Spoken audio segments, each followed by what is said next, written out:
ready to go here? Everyone say hi to Sixth Hour. Okay.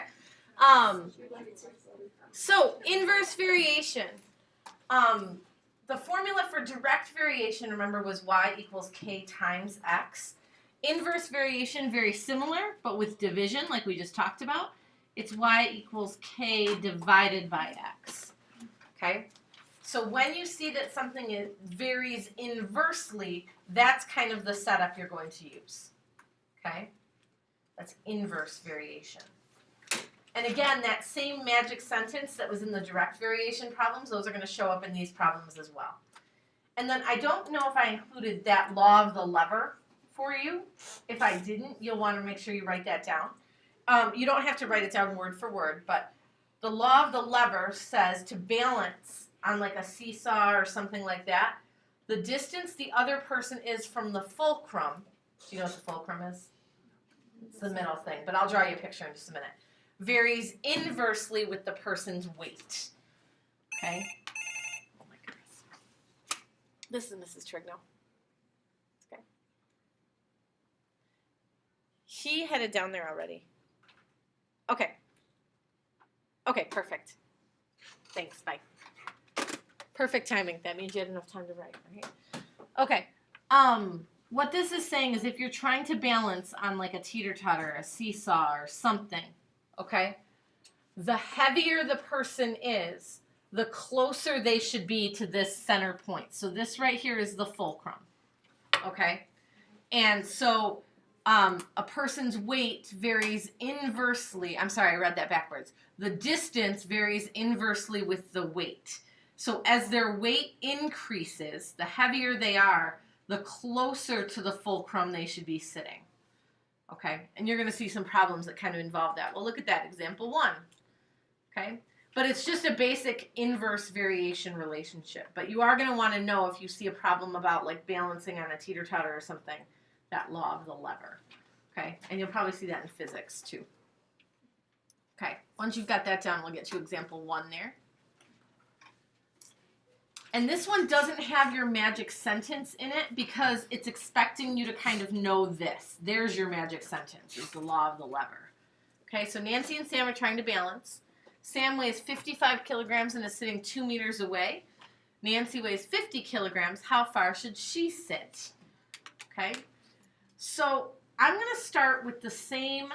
I'm going to, first of all, start with this setup, right? My law of the lever. D equals K over W. That was my step 1.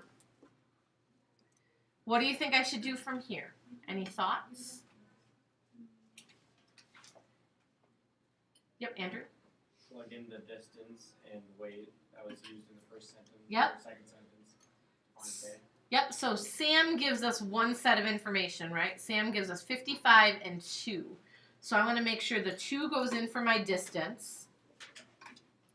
And the 55 goes in for my weight. And the K is what I don't know. Okay. And that K value would work for anyone who happens to be trying to balance with Sam. Okay, so if someone else were to hop on here with Sam, we could use the same K value. If a different person hopped on, obviously we'd have different information here. How am I going to solve for K here? Can you guys stop talking? How am I going to solve for K? What do you think? Emily? Multiply the bottom by 55 and 55 times 2. Yep, so I'm really just multiplying this whole thing by 55 and then multiplying this by 55. And that's going to cancel this out and leave me with 110 over here. So 110 is my magic K value. Okay, and again, that's specific to Sam. But now we know that Nancy wants to try to balance with Sam, okay? So I'm going to rewrite my variation equation, but I'm going to go ahead and put in my K value. Nope, I said I was going to put it in. I didn't. 110. Okay, my 110 goes in there at the top. And then what do I do with Nancy's weight? I'm plugging it in for W. Now, Just tell me, is Nancy going to be sitting closer or further away than the 2? She should be sitting further away, right? Let's make sure that works out correctly. So D equals 110 divided by 50, okay? And let's see, 110, not a ton different, right? Because we're only off by a couple of kilograms, but 2.2. And that's 2.2 meters. So that's how far away Nancy should sit. Okay? So Nancy's sitting further away because she weighs less. Does that make sense? That mathematical process makes sense? Same as before? Okay. Let's knock out one more example here. The weight of a body above the surface of the earth varies inversely as the square of its distance from the center of the earth. Do you see your magic sentence in there? Stop trying to work ahead of me and stay with me. I like that you're working ahead, but do you see your magic sentence? That the weight varies inversely as the square of the distance. Okay? So before we go any further, can we write a general equation for that? Can I get someone to raise a hand if they know what the general equation for that is going to be? Weight varies inversely with the square of the distance.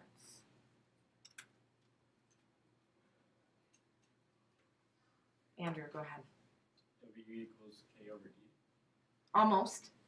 What piece did we miss? Square. The square, right? And the distance is the thing being squared. So it's going to be K over D squared. Okay? That's my general formula. Okay? This is a little tricky. There's a piece of information kind of hidden here. Okay? So if an astronaut weighs 165 pounds on the surface of the Earth. So here's my first piece of information. Okay, that's what's going to go in for W. Where do I get my D from here? Okay, so if he's standing on the surface of the Earth, if he's standing here, doesn't it make sense that the radius of the Earth is how far he is away from the center of the Earth, right? So that goes with the 4,000 that it gives me down there at the bottom, okay? And so I'm plugging in the 165 with 4,000, and that's going to get me my K value. So I'm going to say my weight is 165. K over my D squared is 4,000. So I'm going to go 4,000 squared. Okay. What am I going to do with that 4,000 squared? Besides figure out what 4,000 squared is. I'll take care of that in a minute. I'm going to multiply by that on both sides, right? Watch what I'm going to do here. This might just save you some time. Instead of figuring, now I know what 4,000 squared is. It's going to be a 16 with a whole bunch of zeros, okay? Instead of taking the time to write that out, I'm just going to say I'm multiplying by 4,000 squared on each side, okay? Which is going to cancel that out. And then in my calculator, I'm kind of going to do both of these things at the same time. So watch what I'm typing into my calculator here. I'm going to do 4,000 squared times the 165. Okay, it's going to be a crazy big K value. Okay, gigantic. How many zeros do I got there? 2, 3, 4, 5, 6, 7 of them. Okay, so 264 and 7 zeros. So that tells me that my K value is 264, 4, 5, 6, 7. Get my commas in there. Okay. 2,600,000,000. No, I don't think that's billion. That's trillion, isn't it? No, that's billion. I know my place values.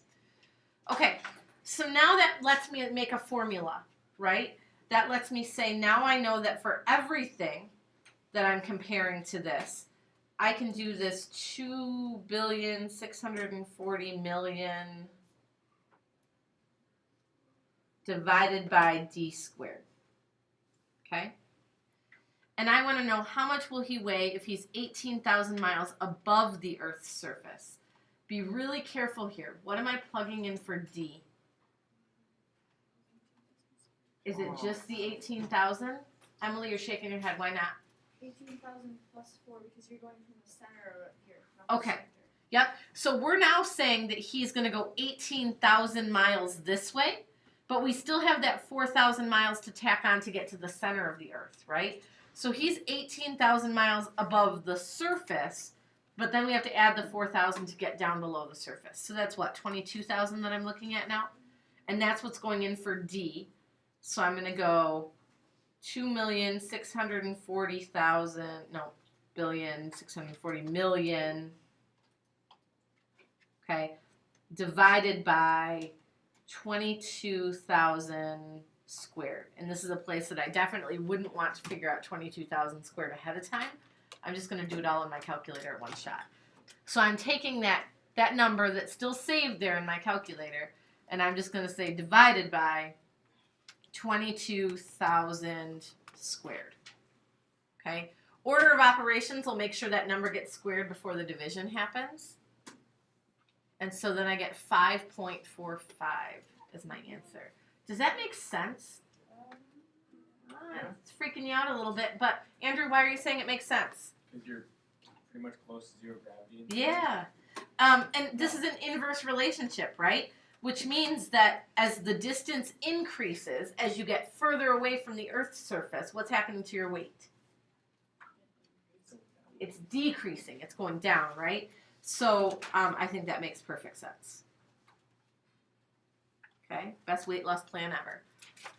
Good? You feeling okay on those, Emily? In reality, would that like actually be realistic though? Because like because it doesn't really like if you went more than like if you were less, you can't like once you get into like microgravity, it doesn't like and if you entered like another gravitational field, then you would weigh more again. So like It's true. I don't know where that starts and stops. So I'm going to assume that I'm just running with the problem as it's written in the book. But you're right, that if you went into a different gravitational pull besides Earth, this whole relationship wouldn't work anymore. Okay? But we're going to just work with the relationship they're giving us. So, good? Feel good to start homework? Okay, it is on the backboard. It is section 2.2 today out of the textbook. Again, very similar to what you were doing yesterday, but the inverse relationships are going to be set up a little different. Okay? Everyone say bye, 6th hour. Bye.